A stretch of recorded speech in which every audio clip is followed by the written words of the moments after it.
ahead and kick us off for Marlon. Marlon, welcome to the PFL regular season, Anik Subramanian Fightbook MMA. So, how much better do you feel fighting at featherweight, and how many pounds will you be cutting tonight? Won't cut much, less than 10 pounds, but I can keep myself hydrated. I can keep the hard work training. It's good, I feel amazing fighting at this weight. Good to hear. And one more question. In your fight against Shaman last year, you fought a terrific fight for the first 2 rounds. Even though you lost, can you take some confidence from that performance? Definitely. I felt stronger, and I love the way I out-grapple him, and unfortunately I got caught, but it is what it is. That's the fight business. Thank you, Marlon, and good luck on Saturday. Lorenzo. Hey, Marlon, it's good to talk to you. This is going to be your first full year with the PFL, right? And your first fight of the 2023 season is against none other than last year's champ. How does that affect your thought process going into the fight? Is there a benefit to approaching this as if it were a title fight, or do you see it differently? Yeah, definitely. I'm fighting the champion, and that's how I prepare myself. I prepare myself to fight with the best 145 pounder in the world. That's Brendan. And that's how I'm walking into this fight. And you've had a tough stretch as of late, but, it has been against top level elite fighters. You know better than anyone else that adversity is a big part of fighting. And through adversity, there's a path to growth. What have you learned about yourself throughout the course of the last few fights? I'm a strong guy, and I believe in myself, and I'm at the level, I fought with the best in the world, and I never pick a fight. I'm so proud to look myself in the mirror every day and know that every single fight I gave my best. I put all the work in, that's it. Spoken like a true fighter. Thank you for the time, Marlon. Appreciate it. Jonathan Ramlakan, 5 Region Sports. Hey, Marlon, you spoke about it being your first season in the PFL. How different is it preparing for up to 4 fights with the PFL versus just 1 fight coming up? I've been fighting growing up, I've been doing tournaments. I've been fighting 3 times at the same day. So now we are fighting 4 times in 1 year. And for me, the weight is not a problem. So it's just consistency and do what I love. I train every day. If I have a fight, if I don't have a fight. So that's it. Now, 16 of your 23 wins have come by finish. How do you feel like your style gives you an advantage in the PFL that rewards finishing fights?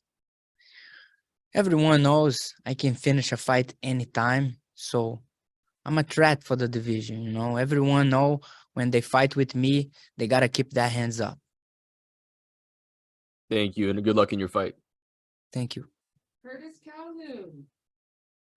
Hey, Marlon, this is Curtis Calhoun with MMA News. Good to talk to you again. First question for me, obviously just a few days out from this fight with Brendan Loughnane. How do you see this fight stylistically? Obviously a guy that likes to push the pace and the feet, but I feel like, this is a really similar stylistic matchup between the two of you. Man, I see this fight going to be a war, We both gonna try knock each other out. We are guys that are in there to fight. That's never been a fight of me that people complain with me. Oh, you are a boring fighter. So guys, watch this fight. It's gonna be a war. Fight of the night for sure. And how much pride do you take in not only, obviously you're trying to win fights, but also be entertaining too? Because I feel like your style over the years has really entertained fans. How much pride do you take in that? Yeah, definitely. I'm really proud of the fighter I am and everything I accomplished in my career, but I got so much to give to the fans yet. I feel strong and 145 pounds. I had so much energy. If I have to fight now, I could fight now. These guys are all struggling in the corridors and looking down. I'm healthy, I'm healthy. I'm strong. If I have to fight now, I can fight now. Last question for me. I remember when we spoke a few weeks ago, we talked a little bit about your wrestling and how it really stood out in that last fight against Marlon Moraes. How important is it, especially as a veteran of the fight game, to be well-rounded and to do a little bit of everything? Very important, man. Everyone knows me as a striker, but I'm a black belt in jiu-jitsu since I was 20. So I know jiu-jitsu, I've trained in jiu-jitsu, and I can do jiu-jitsu, I can do wrestling. So people know when I'm in the cage, I can do anything, and that's what I'm walking to Saturday night. Appreciate it, Marlon. Thank you. Patrick, Hey Marlon, this is Pat McCord from Combat Sports UK. How you doing today? I'm great. Good to hear. Last time out you were having a great fight. You got caught. Did you take any lessons away from that fight that you're bringing into this one and that you brought into your training camp? Of course, man.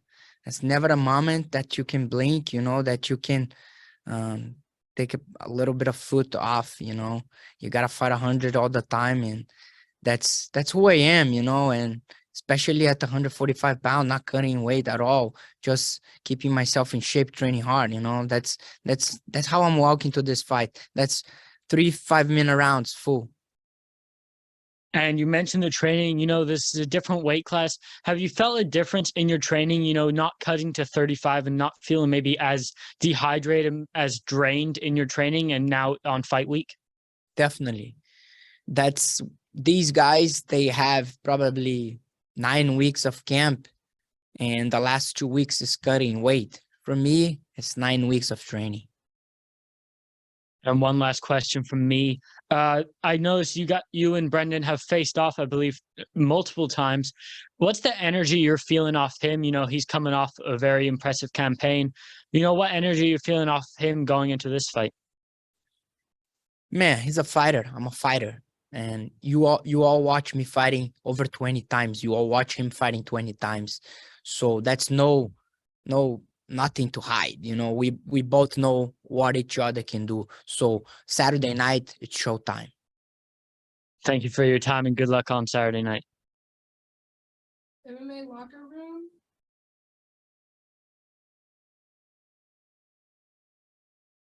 MMA locker room. Hey, what's going on, Marlon? How you doing today? Great, I'm good. Good. Love to see you here, man. I just want to take you back on memory lane. 2017, you had a first round knockout, with a knee. Then you followed that up in 2018 with a head kick and some punches for a knockout over Jimmy Rivera. It seems like when you were fighting back then, you were fighting out there with ill intentions, kind of on some Mortal Kombat stuff. Have your fighting style changed from then to now? Because it seems like you were going out there trying to finish people real quick. And then sometimes people get complacent after a few losses and just kind of get through the fight. How's your mentality going into this fight? Because I think, if you go out there with the same mentality, another first round finish for Magic, man. Everyone want to finish in the first round. That's everyone's dream when everyone start camp. But we face high-level opponents. We face high-level fighters. So sometimes it doesn't work this way, But I am looking at this fight. I'm fighting with the 2022 champion. So I'm ready for 3 fights. I know that's going to be a high-paced fight, and that's what I'm ready for. I'm not ready to get in there and knock him out so quick. I'm going there, and I want to take it. I want to win it. I want to win every minute. Like it. And then for the people out there, you were so close last fight out. Now you're a big underdog going into this one. But I actually think, man, there's some magic under that beanie. How do you feel? I feel great. I'm ready. That's all that matters. Anything outside of the fighting, you got to be ready. You got to be ready, and you got to put all the work, and I did it. Can't wait to see you this week. Have fun. Thanks. Right. Last question for Marlon. Let's do Abdullah. Boa noite, Marlon. Como vai? Boa noite. Recently in MMA, there's been a lot of problems with judging, with refereeing, and a lot of people seem to think that the issue is every state has a different commission that controls the judges and the referees. A former opponent of yours, Corey Sandhagen, recently came out and said he wants a universal commission, one commission to control the referees and the judges, to discipline properly and avoid mishaps. Do you agree with this? Man, I'm not the one to speak of the commissions, I just think everyone getting there to do their job, and I'm not the best judging. Sometimes I watch a fight and I think one guy won and then the other won. So it's kind of hard, you know, it's hard to judge. It's always easy to speak when you're outside. Thank you. And the last one for me, the last few fights of yours have been tough. They haven't gone your way. What is the difference that you're going to make to get a different result? It's fight, you know, it's just a matter of fight, do what I know, and man, that's it.